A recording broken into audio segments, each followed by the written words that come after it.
Centennial Peaks Hospital in Louisville is a psychiatric facility for those with mental health issues.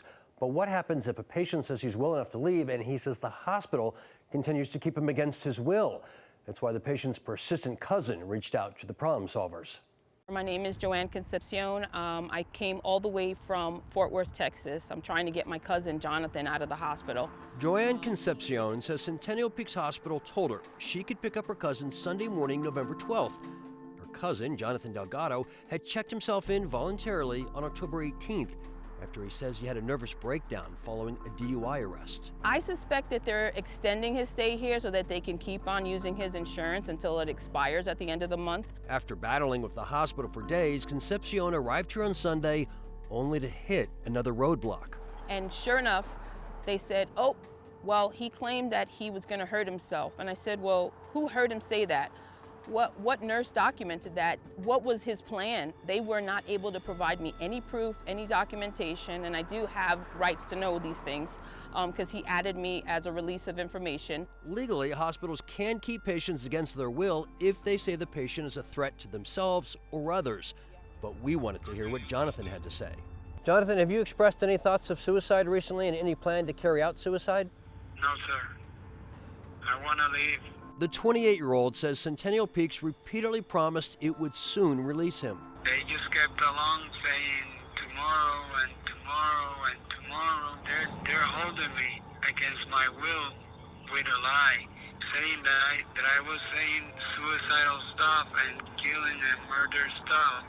But the thing is that it's my word against them. Delgado says he was given psychiatric drugs 3 times a day that he felt he no longer needed, but did not feel he could reject for fear he would be accused of being uncooperative. I started asking them, please do not give me any more drugs because I was already feeling good. I wanted to go home. How long did you think you were going to stay? I say maybe a week, a couple of days, but it's been for 2 weeks, almost 3 weeks. It's too much time. It's actually been 4 weeks, Jonathan. Then, yeah, I lost track of time. Wow. Jonathan, do you wonder if maybe they're keeping you to collect Medicaid payments on your behalf?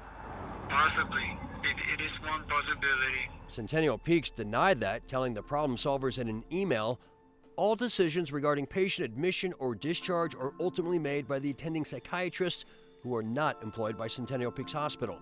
Centennial Peaks Hospital denies any accusations that the facility would hold any patient solely for financial considerations. Admission and discharge decisions of psychiatric patients can be very complex matters, not easily understood by patients or family members.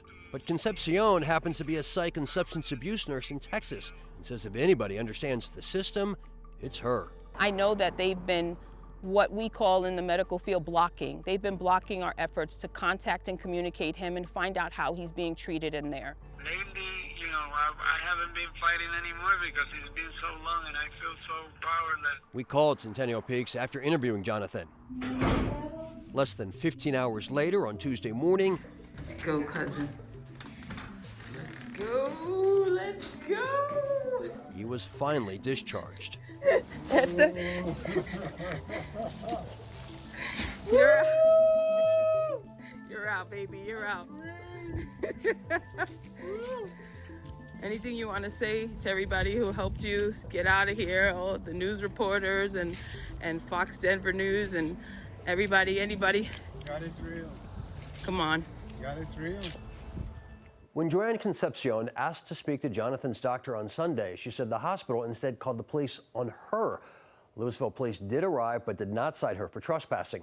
She has since filed a complaint against Centennial Peaks with the Joint Commission, the organization that certifies hospitals and healthcare organizations nationwide. She says she may file a complaint with Colorado's health department as well. Rob Lowe, Fox 31.